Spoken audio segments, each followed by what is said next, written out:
आज हम आपकी मुलाकात एक ऐसे शख्स से कराने जा रहे हैं जो किसी तारुफ के मोहताज नहीं। जी हाँ, हम बात कर रहे हैं सोनम वांगचुक की। अगर आपने फिल्म 3 इडियट्स देखी होगी तो आपके जहन में फुनसुक वांगडू की तस्वीर वाजे होगी। जी हाँ, आज हमारे साथ वही फुनसुक वांगडू हैं जिन्होंने इनोवेटिव आइडियाज में कई रिकॉर्ड्स बनाए हैं, कई अवार्ड हासिल किए हैं। न्यूज 18 से खास बातचीत करते हुए सोनम वांगचुक ने दिल खोलकर बात की। इन्होंने कहा कि लद्दाख यूटी बनने के बाद हमारे पास मौके बढ़े हैं और इस सिमत में लगातार काम जारी है। इन्होंने मजीद कहा कि हमें अपनी रिसर्च चाहिए जो हमारे लोगों के लिए हो और हमारे लोगों के जरिए हो। सोनम वांगचुक से हमारे नुमाइंदे शैलेंद्र वांगू ने खास बातचीत की, तो आप देखिए ये तफसीली खास बातचीत और मुझे दें इजाजत। आदाब। आज लद्दाख में हमारे साथ एक बहुत ही खास मेहमान जुड़ रहे हैं जिनको किसी इंट्रोडक्शन की जरूरत नहीं है। हमारे साथ है सोनम वांगचुक, जो कि फिल्म 3 इडियट्स में जो फुनसुक वांगडू का कैरेक्टर था, इनके ऊपर ही बेस्ड था। सर, आपका बहुत बहुत स्वागत है न्यूज 18 जम्मू कश्मीर, लद्दाख और हिमाचल के लिए। सबसे पहला सवाल ये कि यूटी को बने करीब 3 साल होने वाले हैं। पुराने लद्दाख में और नए लद्दाख में आप क्या फर्क देखते हैं? एक तो ये कि अभी हम किसी प्रदेश के कोई दूर दराज के प्रांत नहीं रहे, हम अपने आप में एक केंद्रित हैं। अभी यहीं पर जो होता है लद्दाख के अंदर ही, लेह के अंदर ही लद्दाख के बारे में होता है, क्योंकि लद्दाख बहुत ही अलग सा जगह है। आप देख रहे हैं ये किसी भी भारत के भाग से बहुत अलग है और इसके प्रगति के लिए जो नीतियां बने, जो कार्यक्रम बने, वो यहाँ के ही सांदर्भिक होने बहुत ज़रूरी है। तो अभी तक हम क्योंकि छोटे से हिस्से थे एक बड़े से प्रदेश के, जम्मू कश्मीर के, तो वो जो अटेंशन है नहीं मिल पाता था। तो ये बहुत अच्छी बात है कि लद्दाख की तरह प्रगति करे, मगर ये ज़्यादा ज़रूरी है कि अब जब लद्दाख यूटी हो गया है तो लद्दाख को लद्दाख की तरह ट्रीट किया जाए। अभी भी अगर हम पूरे देश में जो होता है वही यहाँ लगाएं तो फिर दोबारा से ये उतने कार्य क्या कहेंगे इफेक्टिव नहीं साबित होगा। तो इसकी ज़रूरत है कि लद्दाख की अपने शोध से यहाँ के क्या समाधान हो सकते हैं, क्या नीतियाँ होनी चाहिए, वो अभी तक नहीं हुए हैं। शुरुआतें हुए हैं, बहुत धीरे चल रहे हैं, इसे और जल्दी होनी चाहिए। एक ये मैं कहूँगा। दूसरा कि यूटी तो हुआ है, मगर ऐसा यूटी जिसमें जनता के हाथ में कुछ भी नहीं है, तो यूटी विदाउट लेजिस्लेचर।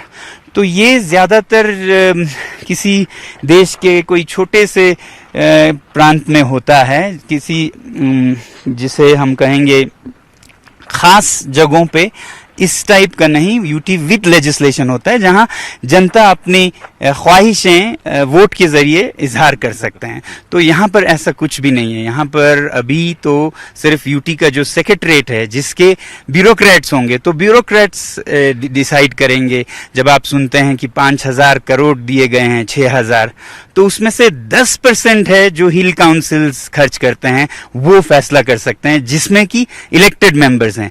बाकी जो 90% है उस पे लद्दाख के लोगों का, उनके अनुभव का, उनके दुख दर्दों का बहुत कम वो है, वो ब्यूरोक्रेट्स डिसाइड करते हैं। अब ब्यूरोक्रेट्स अच्छे भी हो सकते हैं, कुछ बहुत ऊपर से आके जाने में मतलब इंतजार करें। तो इसलिए ज़रूरी ये है कि लोगों के मंशा को क्या कहते हैं हम, जमहूरियत, डेमोक्रेटिक वेज में एक्सप्रेस होने के मौके दें। 3 साल पूरे होने को है, क्या ऐसे में लद्दाख के सामने जो मुख्य जो चैलेंजेस हैं या मुख्य इश्यूज जो हैं, आपकी समझ में वो क्या है?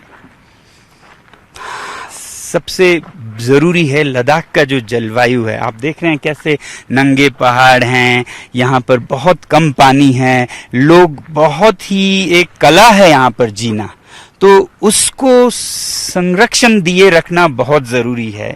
वरना अगर हम ऐसे एक फ्रेजाइल, इकोलॉजिकली फ्रेजाइल, हम जलवायु के तौर पर बहुत ही नाजुक है ये तो यहाँ पर अगर आप खुला छोड़ दें टूरिज्म के नाम पर, बिजनेस के नाम पर, औद्योगिक खनन, माइनिंग वगैरह, तो ये कुछ ही सालों में बिगड़ के खत्म हो जाएगा और एक बहुत ही दुख भरी कहानी बन के रह जाएगी, जैसा तिब्बत में हो रहा है।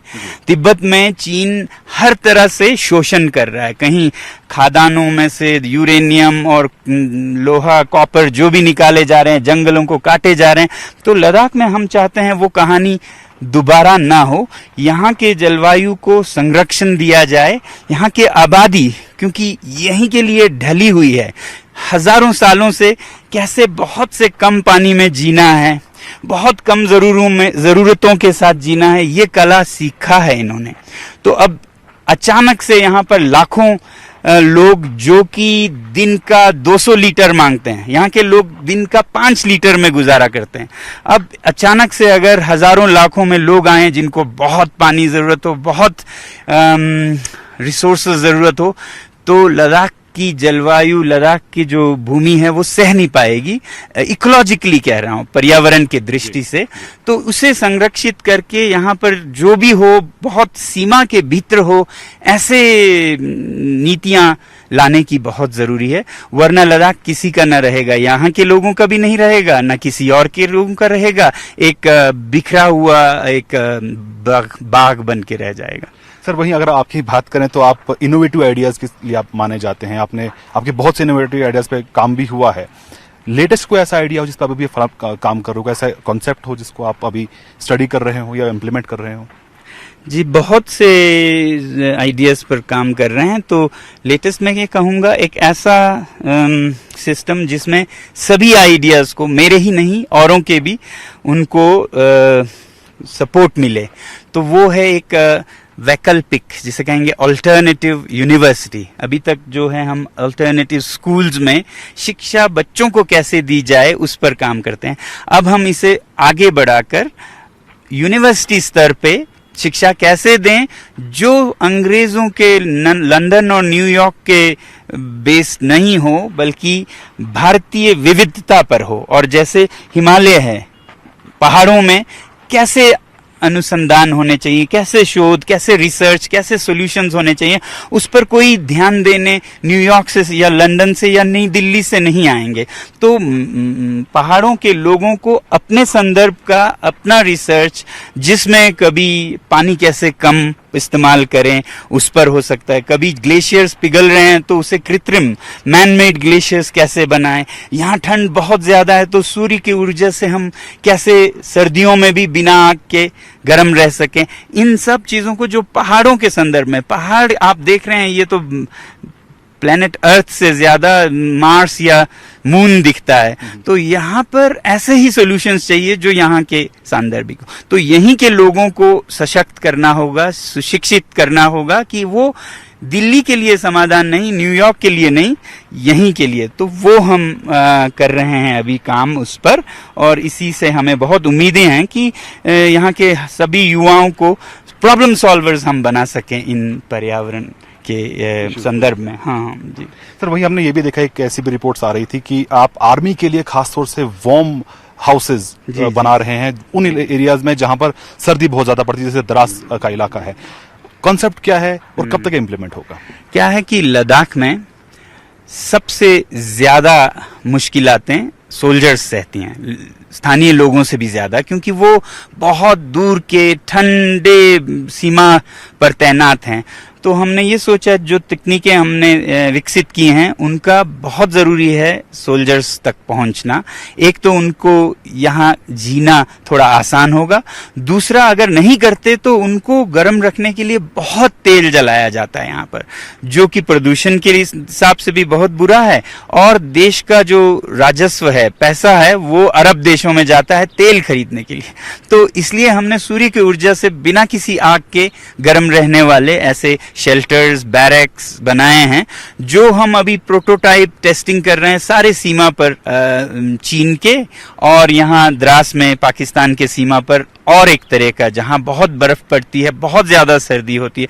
तो हमारी उम्मीद है कि यहाँ पर भी बिना किसी तेल के हमारे फौजी भाई बहुत ही आराम से सर्दियां काट सकेंगे और अपना काम कर सकेंगे, क्योंकि नहीं तो यहाँ पर ठंड सहना ही एक जंग हो जाता है। दुश्मन का जंग तो अलग हुआ, ठंड को सहना एक जंग हो जाता है और उसमें बहुत हताहत होते हैं। बिना दुश्मन के फायर के, अपने ही आग के फायर से जल जाते हैं बैरक्स, टेंट्स, और लोग उसमें मर जाते हैं।